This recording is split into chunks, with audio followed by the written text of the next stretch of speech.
महाप्रभु जगन्नाथ अमृतवाणी तेणु आज हरिबोल संकीर्तन यही वार्षिक महोत्सव में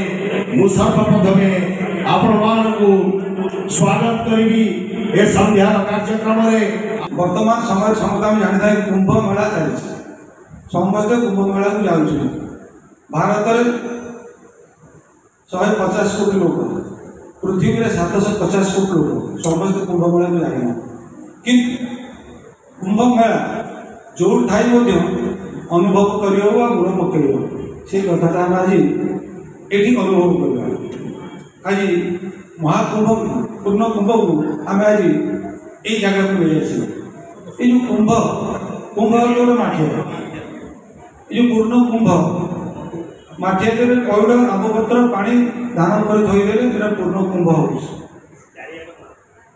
जो कुंभ से कहीं कुंभ ना जिते भगवान कश्यप अवतार होते समुद्र मंथन है समुद्र मंथन आम संक्षेप कथा रुए अमृतर कुंभ बाहर तेणु अमृतर कुंभ को जो देवता दानव दुई जन भितर किए तक छक्का पंजा चलला से देवता मान राजा इंद्र लुचेक रखिले से भारत वर्ष में 4टी जगह लुचेक रखी जो 4 जगह लुचेक रखिले गोटे हरिद्वार गंगा नदी कूल आउ गोटे नासिक गोदावरी नदी कूल आपणकर प्रयागराज गंगा नदी कूल आउटी आपणकर महाकालेश्वर के जो नासिक नासिक उज्जैन शिप्रा नदी कूल ये 4 जगह से लुचिक रखिले 4 जगह 4 बिंदु पड़ा तो लोक आम कुंभ मेला लगे से अमृतर अमृत्व प्राप्ति हाँपाई आम समझते गोड़ पकड़ ये जो 4 जगह है सबुठ राज प्रयागराज जो आज कुंभ मेला चलती से प्रयागराज कहीं गुरुत्व से हूँ प्रयागराज जेते तीर्थ भितर सबुठ से राजा से हूँ खेती सब तीर्थ मान से पहुँच सी सीना खेती किंतु सबू तीर्थ भितर राजा होकर पाखरे समस्त तीर्थंकर दायित्व रही तुम दायित्व निर्वाह कर जो तीर्थ आम कहीं बासी कहते त्रिवेणी तीर्थ बोली कहते प्रांगण त्रिवेणी तीर्थ कौन ना गंगा नदी सरस्वती नदी आउ जमुना नदी 3 जनकर मिश्रण बोली तीर्थ पाए गंगा नदी आप फोन देखिए टीवी देखिए निजे जा देखिए आम भी जाइए 2 प्रकार पानी माँ गंगा धला पानी माँ जमुना कला पानी तेणु ये 3 तीर्थ पश्चिम 3 नदी पश्चिम सरस्वती श्री लुप्त सरस्वती नदी कुरुक्षेत्र बाहरी बद्रीधाम दे से मिशन तेणु ये नदी सुप्त जापर ना कहीं ना माँ गंगा भगवान विष्णु पाददेश बाहर पाददेश जी बाहर कौन नाम कहते भक्तिर प्रतीक नम नृसिंहचरण अनादि परम कारण कृष्ण चरण चरण जो आसो भागवत आरंभ भक्ति आरंभ तेणु चरण भक्ति आसे माँ गंगा हेले भक्तिर प्रतिमा माँ जमुना हेले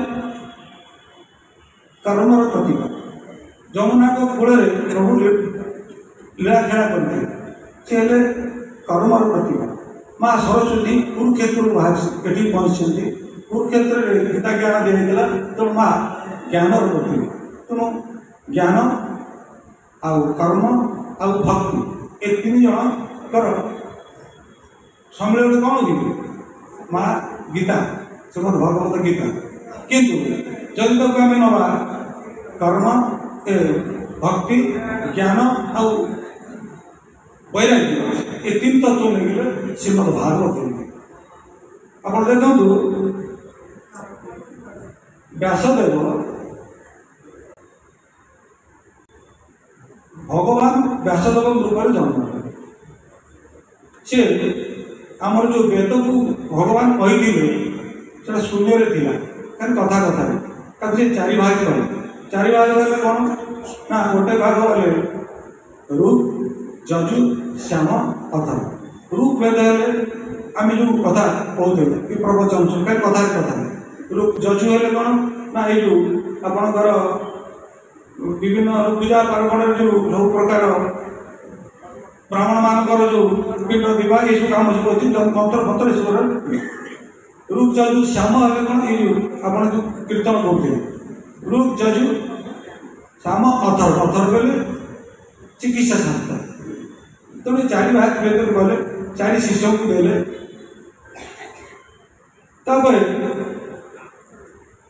उपनिषद लिखे वेदांत लिखे ये उपनिषद गोटे अंश है श्रीमद भगवत गीता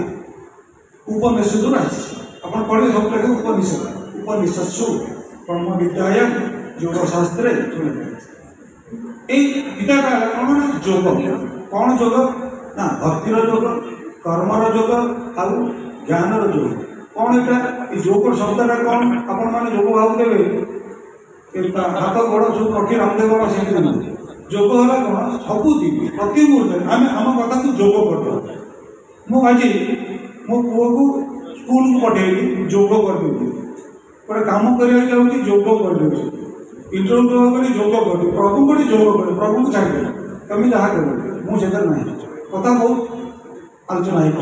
तेणु जो जोग जो प्रभु के पाखे जोग करदे कथाटा है जोग और प्रभु को समर्पण करदेवाटा योग तेणु आम ज्ञान योग भक्ति योग कर्म योग आम जो विभिन्न कर्मयोगी ज्ञान योगी भक्ति योग सब आस तेणु आज ये जो त्रिवेणी संगम त्रिवेणी हूँ बेणी अर्थ चुटी मो पिला देखी मो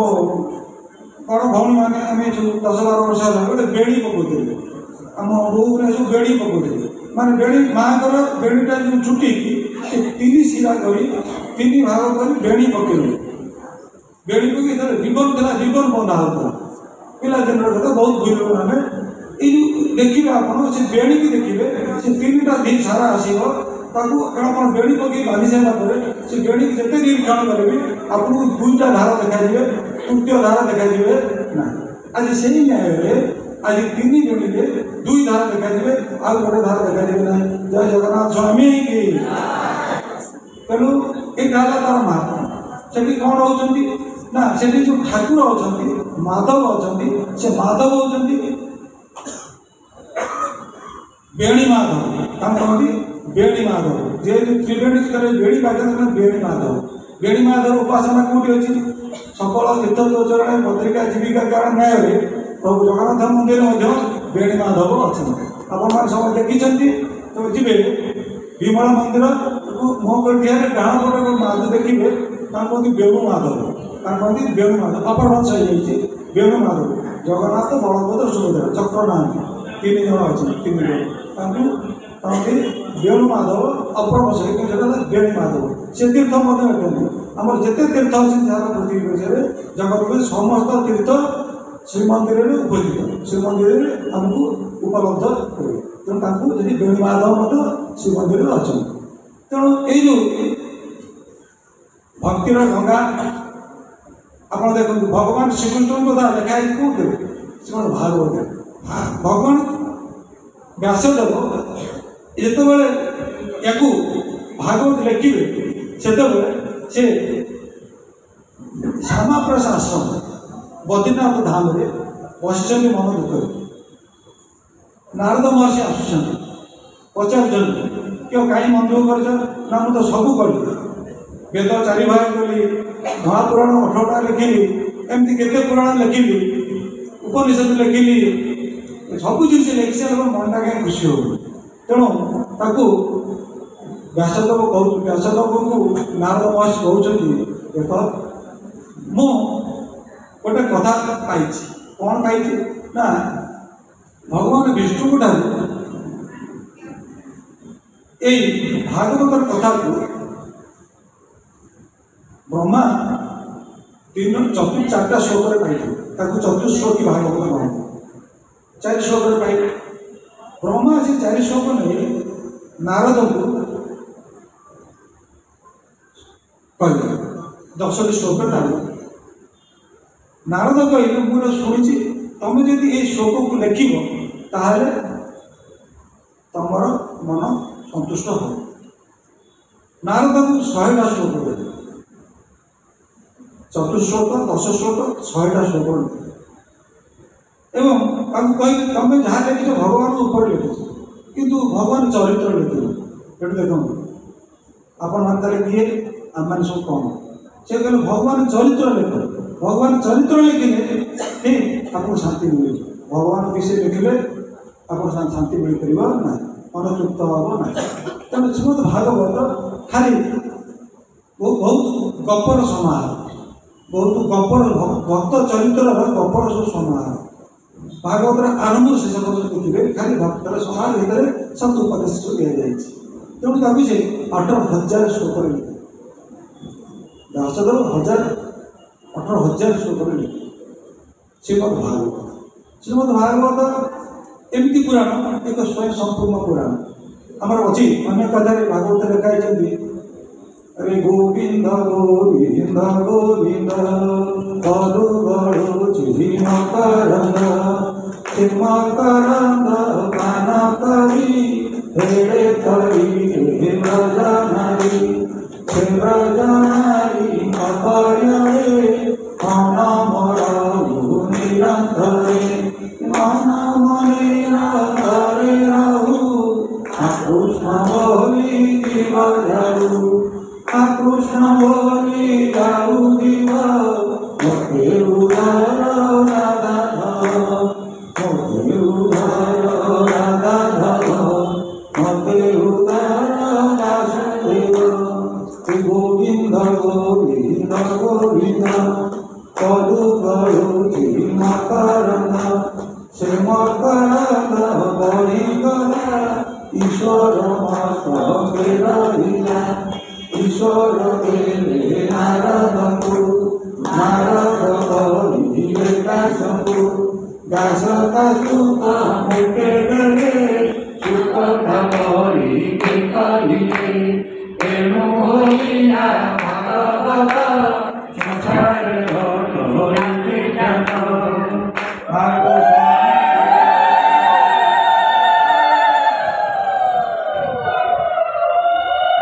ଭାଗବତ ଏ ବିଷୟ ପ୍ରକାଶ। ତେଣୁ ଯେତେବେଳେ ଭାଗବତ ରଚନା କଲେ ଭକ୍ତ ଚରିତ୍ର ଲେଖିଲେ, ଭକ୍ତ ଚରିତ୍ର ଆମେ ଆଲୋଚନା କରିବା, ତାହେଲେ ଭାଗବତ ରଚନା କେଉଁଠି? ସରସ୍ୱତୀ ନଦୀ କୂଳରେ। ସରସ୍ୱତୀ ନଦୀ କୂଳରେ କେଉଁ କଥା ଲେଖା ହେଲେ? ନା ଭଗବାନ ଶ୍ରୀକୃଷ୍ଣଙ୍କର ଲୀଳା ଲେଖା ହେଲେ। ସେ ଲୀଳା କେଉଁଠି ହେଇଥିଲେ? ଯମୁନା ନଦୀ କୂଳରେ ହେଇଥିଲେ।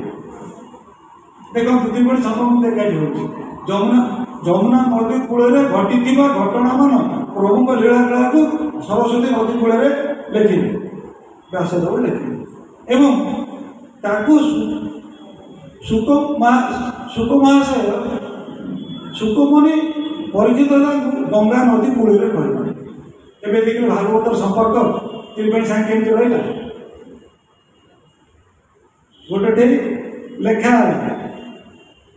ଗୋଟେ ମନ୍ଦିର କୂଳର କଥା ଲେଖା ହେଲା, ବ୍ରଜଭୂମିର କଥା, ଆଉ ଗୋଟେ କୂଳରେ ନଦୀ କୂଳରେ କୁହା ହେଲା। ତେଣୁ ଏ 3 ନଦୀ ମିଶି ଯୋଉଠି ମିଶିଲେ সেটি ভাগবतर ভୂমি হয়ে গেল। তেমন আজ আমি ସବୁ ଭାଗବତ କଥାରେ ଅଛି। ତେଣୁ ଆମେ କେଉଁଠି ଅଛି? ଭାଗବତ ଭୂମିରେ ଅଛି। ତେଣୁ ଏଠି କ'ଣ ରହିଲା ନା ଭାବ, ଭକ୍ତି, ଜ୍ଞାନ, କର୍ମ, ବୈରାଗ୍ୟ ରହିଲା। ତେଣୁ ଆମେ ଯେତେବେଳେ ଭାଗବତ ଶୁଣିବା, ଭାଗବତ କରିବା ଟିକେ ସାବଧାନରେ ଶୁଣିବା। ସାବଧାନ, ସାରେ ହେଲା ସାତ୍ଵିକ ଭାବରେ, ବରେ ହେଲା ବୈରାଗ୍ୟ ଭାବ ନେବା, ଧ୍ୟାନରେ ଧ୍ୟାନରେ ଆଉ ନରେ ସାବଧାନ। ଆମେ ନମ୍ରତାର ସହ ଶୁଣିବା। ତେଣୁ ସାବଧାନରେ ଶୁଣିଲେ ଭାଗବତ ଗୋଟେ ଜାଗାରୁ ଅନ୍ୟ ଗୋଟେ ଜାଗାକୁ ଯିବେ। ନୈମିଷାରଣ୍ୟରେ ସୁତମାନଙ୍କୁ ସନକମାନଙ୍କୁ ଋଷିମାନଙ୍କୁ ସମସ୍ତଙ୍କୁ 84 ମାନଙ୍କୁ କହୁଛନ୍ତି କେଉଁ କଥା? ଏଇ ଯେଉଁ ସୁଖ କରିବେ ସଂବାଦ ସେମାନେ ଯାଉଛନ୍ତି ଶୁଣିବା ପାଇଁ, କଳି ଯୁଗର ମୁକ୍ତି ପାଇଁ। କଳି ଯୁଗରେ ମଣିଷର ମୁକ୍ତିଟା କେଉଁଠି ଅଛି? ସେଠୁ ଶେଷକୁ ନିର୍ଯାସ ହେଲା ଶ୍ରୀମଦ୍ ଭାଗବତ। ତେଣୁ ଆମେମାନେ ସବୁ ପ୍ରୟାସ ରଖିଛୁ, ସବୁ ଘରେ ଭାଗବତ ପଢ଼ା ହେବ, ସବୁ ଘରେ ବିଷ୍ଣୁ ସହସ୍ରନାମ ହେବ। ଯଦି ଗୋଟେ ଘରେ ନ ହେଇଗଲା, ଅତି କମରେ କେଉଁ ଗାଁରେ ଗୋଟେ ଭାଗବତ ଟୁଙ୍ଗି ହେବ, ସମସ୍ତେ ଶୁଣିବେ ମା' ମାନେ। ଏବଂ ଆମେ ମଧ୍ୟ ସଫଳ ହେଲୁଣି, ବହୁତ ଜାଗା ସଫଳ ହେଲୁଣି। ଆପଣମାନେ ଗଲେ କିଏ ମୋତେ ଦେଖିପାରିବେ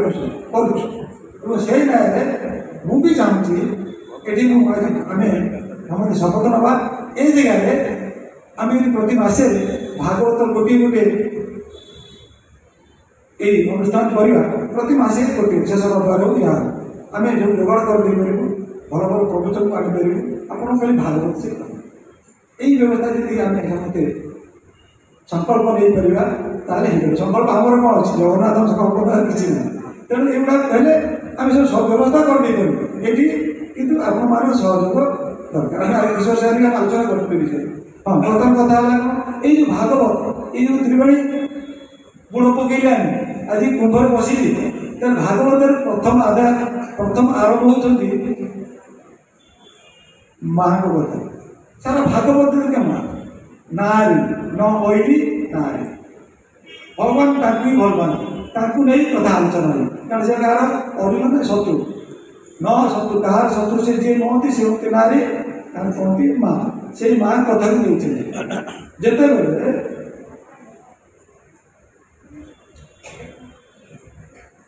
ହିରଣ୍ୟାକ୍ଷ ଗୋଟେ ଅସୁର, ସେ କ'ଣ କରିଛି? ପୃଥିବୀକି ଚୋରେଇକି ନେଇ ପଳେଇଛି। ପୃଥିବୀ ଚୋରେଇ ନେଇ ପୃଥିବୀ କି ଚୋରେଇ ନେଇ ପାଣି ଭିତରେ, ପ୍ରଳୟ ଜଳ ଭିତରେ ବୁଡ଼େଇ ଦେଇଛି, ବୁଡ଼େଇ ରଖିଦେଇଛି। ତେଣୁ ଦେବତାମାନେ ଅନୁରୋଧ କରିଛନ୍ତି ସେତେବେଳକୁ ଯେ ମା କୁଆଡ଼େ ଗଲେ? ହିରଣ୍ୟାକ୍ଷ ଚୋରେଇ ନେଇଯାଇଛି। ଭଗବାନ ବିଷ୍ଣୁ ସେତେବେଳେ କଶ୍ୟପ ରୂପ ଯାଇଥିଲା, ଏବେ ଶୁକ୍ର ରୂପ ଧରିଲେ। ଶୁକ୍ର ରୂପ କରି ମା ପୃଥିବୀ ଜଳରୁ ଉଦ୍ଧାର କଲେ, ଜଳରୁ ଉଦ୍ଧାର କରି ତାକୁ ରଖି ସେ ତାଙ୍କ ନ୍ୟାୟରେ ରହିଲେ। ତାଙ୍କୁ ସେ ଶୋଇଲେ, ସାତାକାର ଭୁଜଙ୍ଗ ସାଗରରେ ଶୋଇ ତାଙ୍କ ନାଭିରୁ ଗୋଟେ ପଦ୍ମ ଫୁଲ ଯାତ୍ରା କଲେ। ପଦ୍ମ ଫୁଲରେ ବ୍ରହ୍ମା ତାକୁ ସୃଷ୍ଟି କଲେ। ବ୍ରହ୍ମାଙ୍କୁ କହିଲେ ତମେ ଆପଣ ସୃଷ୍ଟି ରଚନା କଲେ। ବ୍ରହ୍ମା ସୃଷ୍ଟି ରଚନା କଲେ, ବହୁତ ସୃଷ୍ଟି ସେ ତାଙ୍କର ସୃଷ୍ଟିରେ ସବୁ ଜୀବଜନ୍ତୁ ତିଆରି କଲେ, ଗଛଲତା ତିଆରି କଲେ, ସବୁ ପ୍ରକାର ତିଆରି ହେଲା। ଶେଷରେ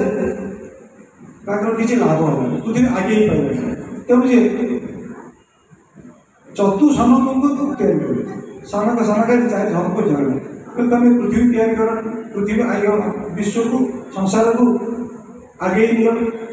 ସେ କହିଲେ ଆମେ 4 ଜଣ ବାବାଜୀ, ଆମେ ବିଷ୍ଣୁ ନାମ ଛଡ଼ା କିଛି ଜାଣୁ, ଆମେ ଜାଣୁ, ଆମେ ସେଟା କରିପାରିବୁ। ନାରଦକୁ ତିଆରି କଲେ,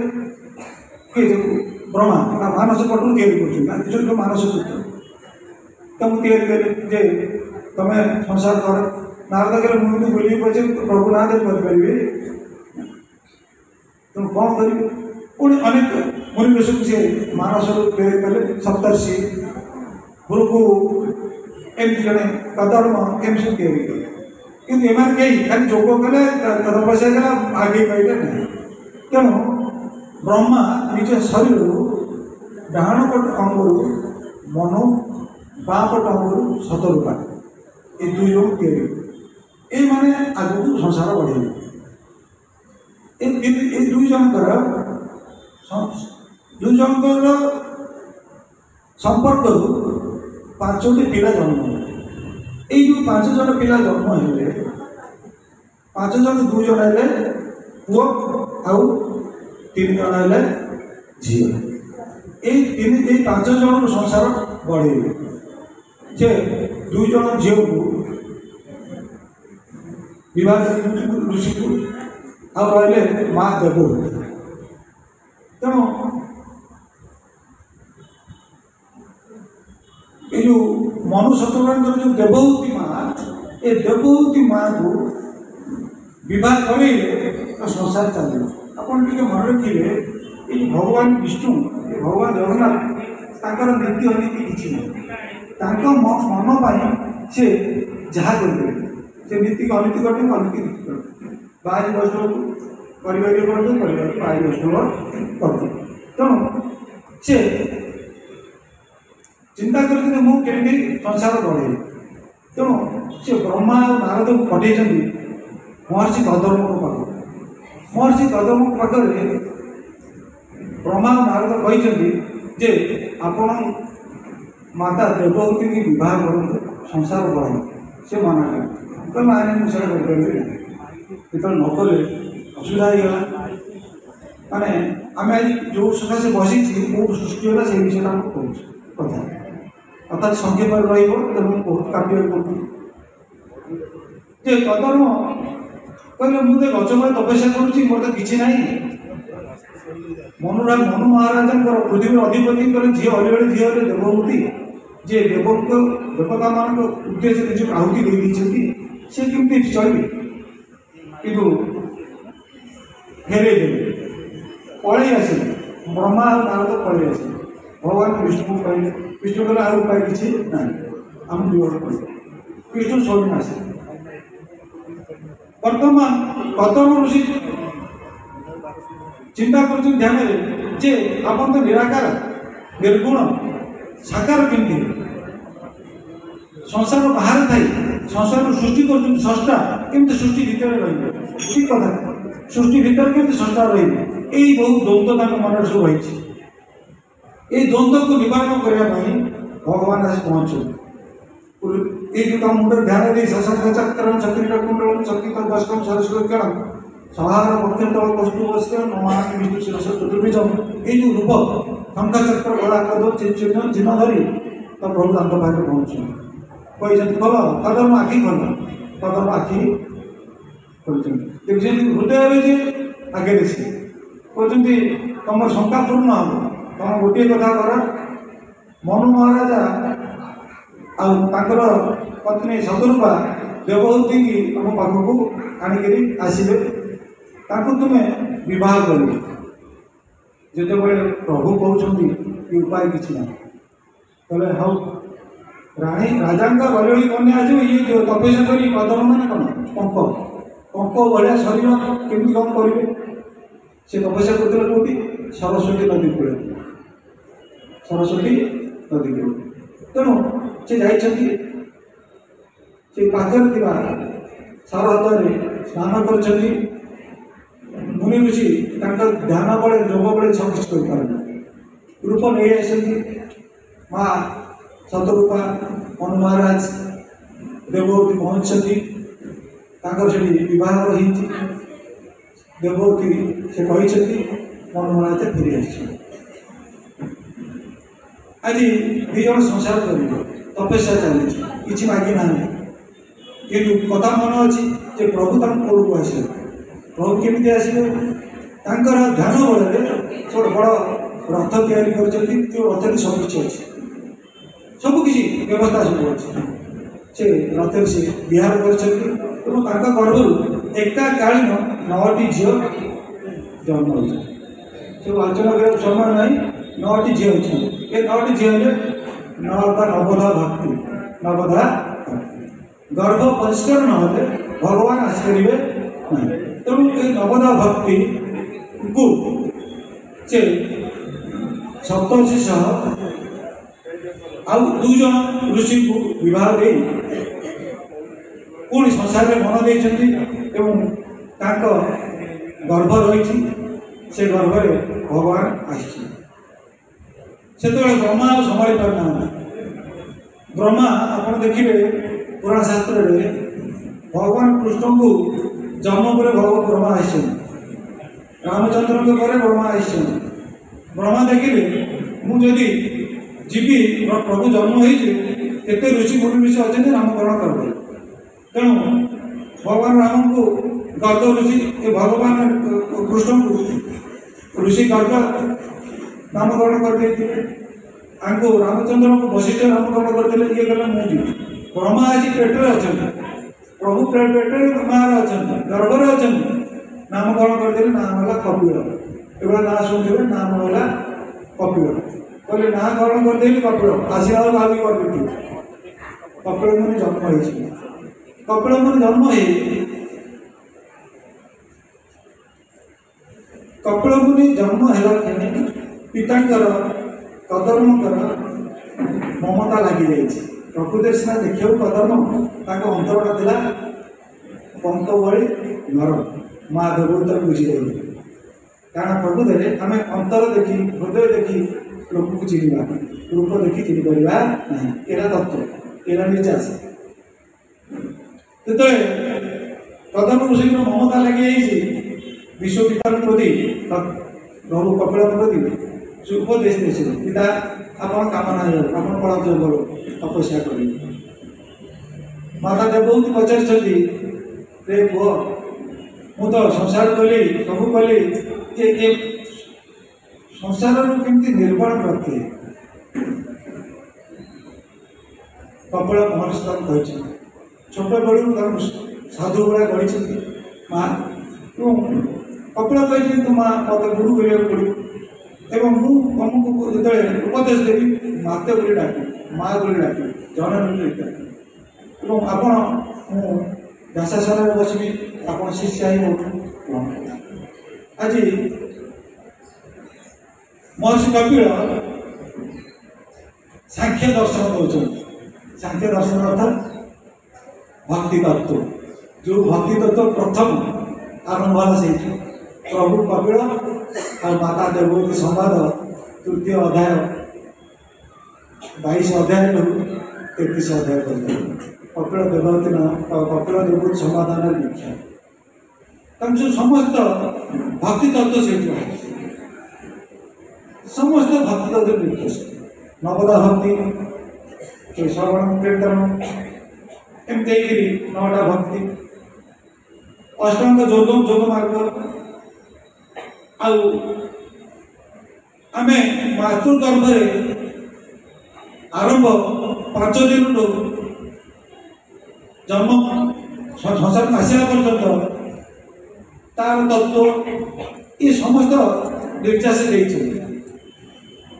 दिने सरोवर कूल जाती बिंदु सरोवर कौन बिंदु सरोवर कौन कौट सरस्वती नदी कूल जो तपस्या करते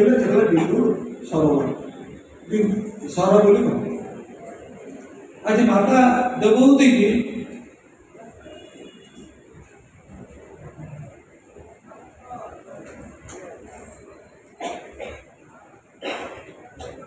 मार